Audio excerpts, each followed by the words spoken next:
Assalamualaikum warahmatullahi wabarakatuh. Jumpa lagi dengan saya, Bu Ella, di pelajaran matematika. Kali ini kita akan mempelajari tentang sistem koordinat kartesius. Apa sih sistem koordinat kartesius itu?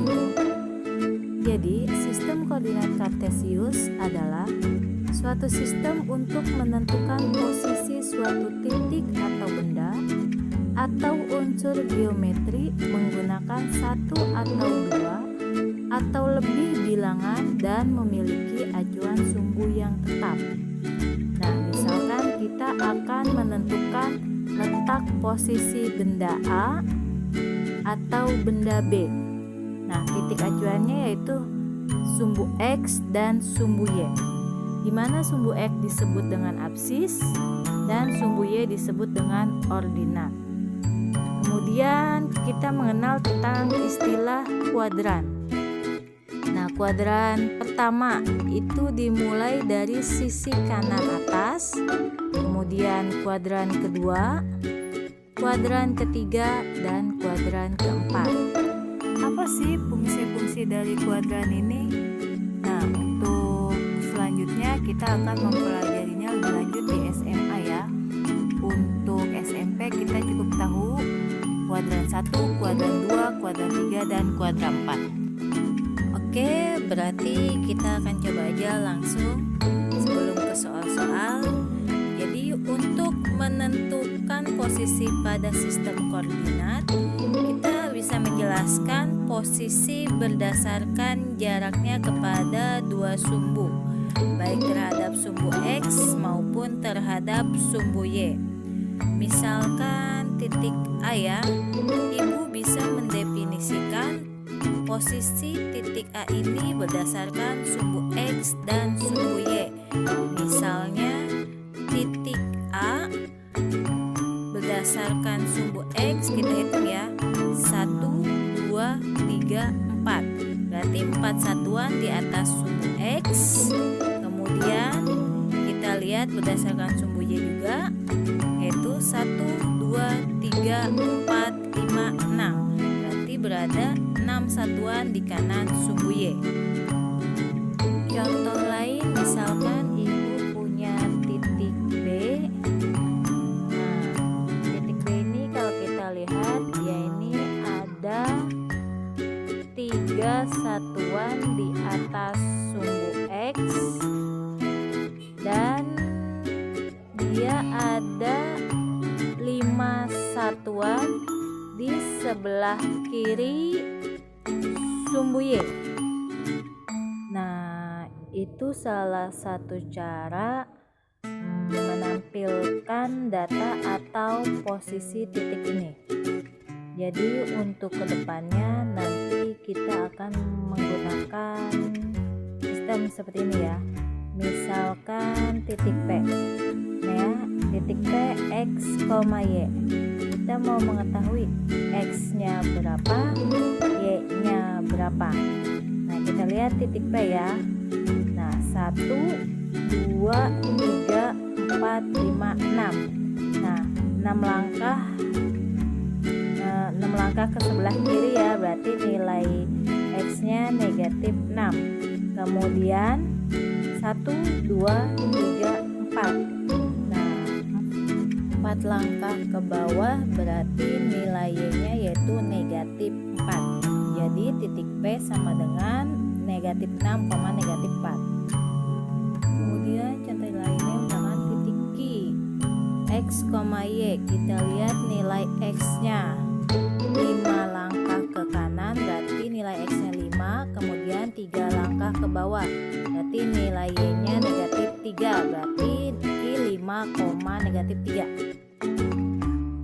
Jadi untuk sumbu X jika ke arah kanan dari titik 0 itu berarti nilainya positif, jika ke arah kiri dari titik 0 berarti nilainya negatif. Kemudian untuk sumbu Y, jika ke atas dari titik 0 berarti nilainya positif, jika ke bawah dari titik 0 berarti nilainya negatif. Kita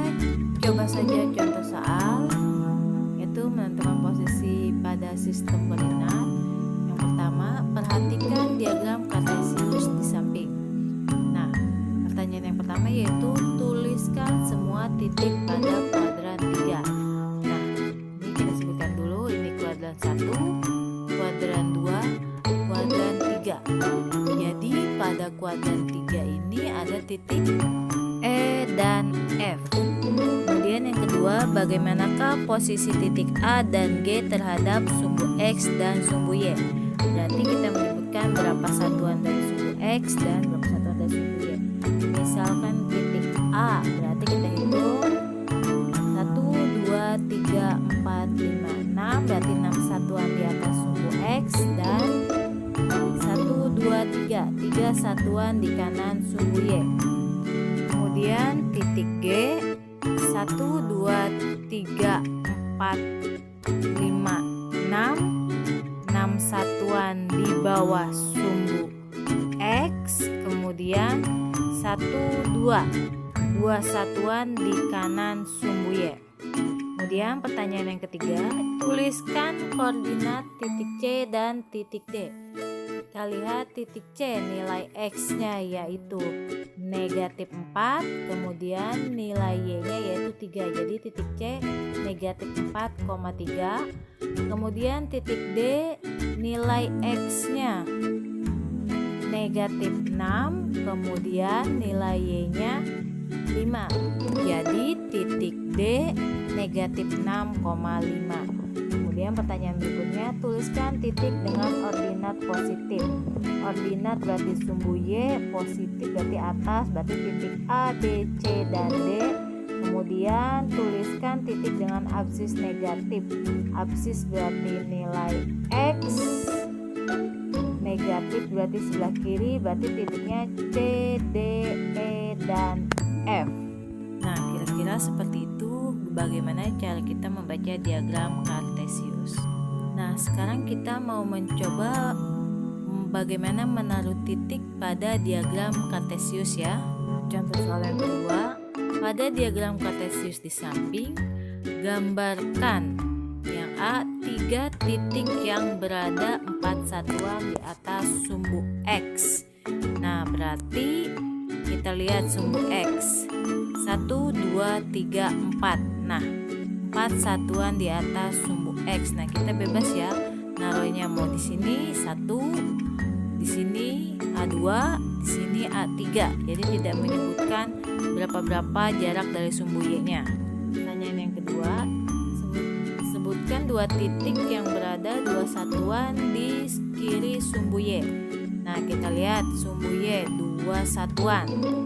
Berarti 1, 2 di sini B1, kemudian 1, 2 di sini B2. Jadi kita bebas naruhnya karena tidak disebutkan jarak dari sumbu X-nya.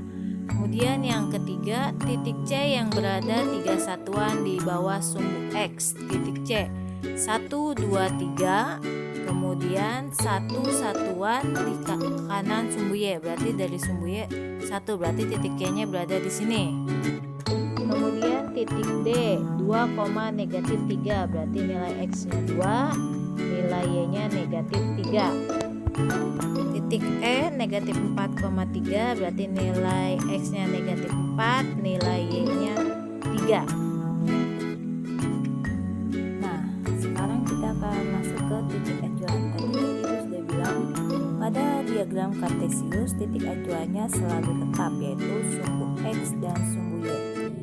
Nah, sistem koordinat kartesius selalu memiliki acuan yang tetap, di mana semua selalu mengacu pada perpotongan sumbu X dan Y dan disebut sebagai titik nol. Bagaimana jika titik acuannya bergeser? Jika titik acuannya bergeser, maka posisi-posisi titik akan dituliskan dengan nilai yang baru atau berbeda dibandingkan sebelumnya. Posisi tersebut dapat dihitung dengan menggunakan rumus berikut.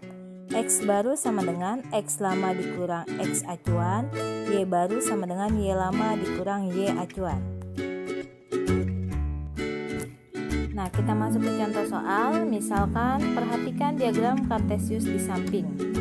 Pertanyaannya, tuliskan koordinat atau posisi relatif C terhadap titik acuan F. Jadi kita tentukan dulu titik awal dari C, yaitu X-nya nilainya negatif 4, Y-nya 3.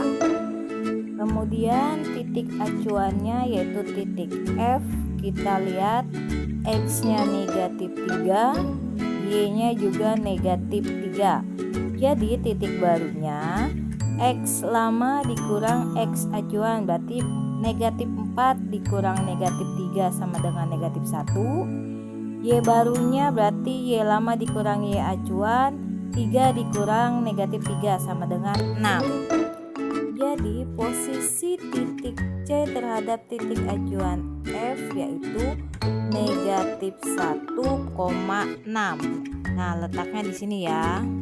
Kemudian yang kedua, tuliskan posisi relatif E terhadap titik acuan A.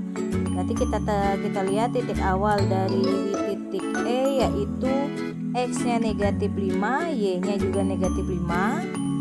Kemudian titik acuannya yaitu X-nya sama dengan 3, Y-nya sama dengan 6. Jadi titik baru berarti X barunya X lama dikurang X acuan, negatif 5 dikurang 3 berarti negatif 8. Kemudian Y-nya negatif 5 dikurang 6 berarti negatif 11.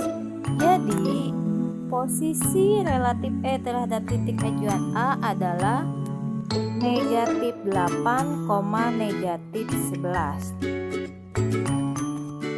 Kita masuk ke contoh kedua. Diketahui koordinat titik B negatif 1, negatif 2 dan C 3, negatif 5. Jika titik pangkal atau acuan dipindahkan ke titik P, X, Y, koordinat titik C menjadi negatif 4,4. Tentukan koordinat titik B terhadap titik P. Pertama, kita tentukan titik awal B, X-nya negatif 1, Y-nya negatif 2. Kemudian titik awal C, X-nya 3, Y-nya negatif 5. Titik baru C, X-nya negatif 4, Y-nya 4. Tentukan berarti titik acuannya titik awal dikurang titik baru. Jadi XC lama dikurang XC baru, 3 dikurang negatif 4 sama dengan 7. Kemudian Y lama dikurang Y baru, negatif 5 dikurang 4 sama dengan negatif 9. Jadi titik acuannya P 7, negatif 9.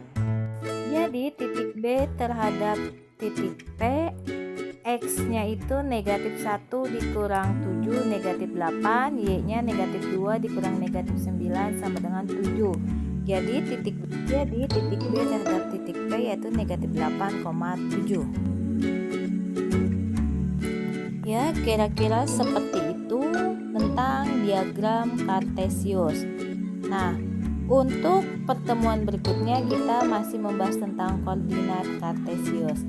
Terima kasih yang sudah menyaksikan. Selamat belajar. Wassalamualaikum warahmatullahi wabarakatuh.